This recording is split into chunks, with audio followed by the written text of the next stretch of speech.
L-ewwel qari. Qari mill-ewwel ktieb ta' Slatin.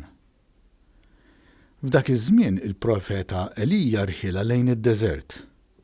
Wara jum miexi, waqaf, inxteħed taħt siġra ta' ġummar, talab li jmut u qal: issa biżżejjed mulej, ħud lil ħajti, għax minix aħjar minn missirieti. Umtet għaddel tal-ġummara u raqad. Kif kien rieqed, messu anġlu u qallu: qumu kul. Elija dawwar wiċċu u lemaħ ħdejn rasu f'tira moħmija u ġarra ilma. Kiel u xorob u reġa' mtett. Għat-tieni darba ġie l-anġlu tal-mulej u reġa' messu qallu: qumu kul. Inkella ma tkunx tiflaħ għal mixxa li fadallek. Elija qam, kiel u xorob. U bis-saħħa ta' dak l-ikel baqa' miexi għal 40 jum u 40 lejl, sa ma wasal Ħoreb, il-muntanja tal-mulej. Il-kelma tal-mulej.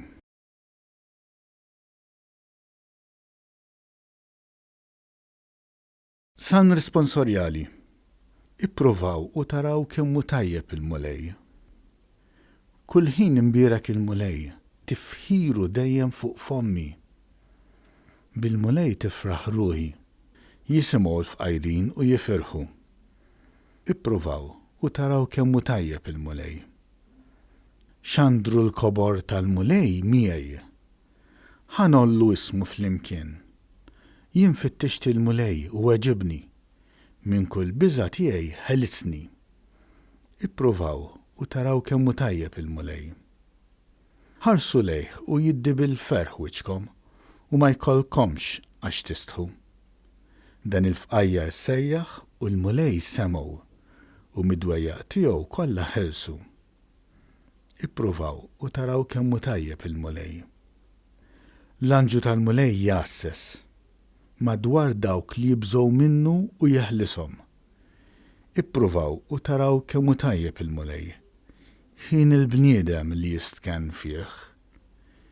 Ippruvaw u taraw kemmu tajjeb il-mulej.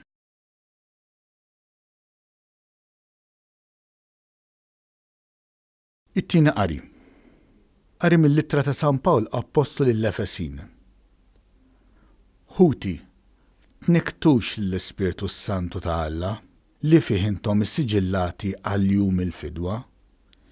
Imrar, saħna, korla, tajjir, għajjat, dan kollu arbuħ minnkom. U koll kull ħażen ieħor. Kunu twajba ma' xulxin. Ħennu għal xulxin. Aħfru lil xulxin, bħalma Alla ħafer lilkom fi Kristu.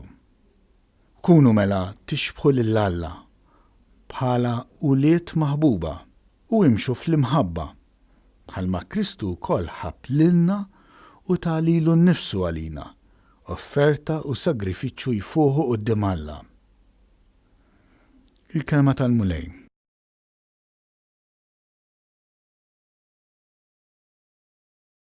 Qari mill-Evanġelju skont San Ġwan.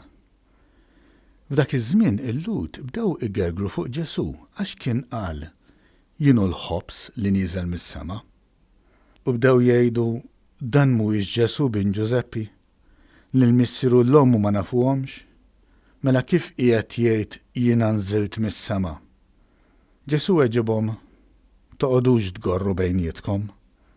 Ħadd ma jista' jiġi għandi jekk il-missier li batni ma jiġbdux lejja u jiena nqajmu mill-imwiet fl-aħħar jum. Hemm miktub fil-profeti u kulħadd ikun imgħallem minn Alla. Mela kull min jisma' lill-missier u jitgħallem minnu jiġi għandi. Mhux għax xi ħadd qatra lill-missier li f'dak li hu minn Alla u dan li ra lill-missier. Tassew ngħidilkom min jemmen għandu l-ħajja ta' dejjem. Jiena u l-ħobs tal-ħajja. Missirietkom kielu l-manna fid-deżert u mietu. Dan u l-ħobs nieżel mis-sema biex min jiekol minnu ma jmutx.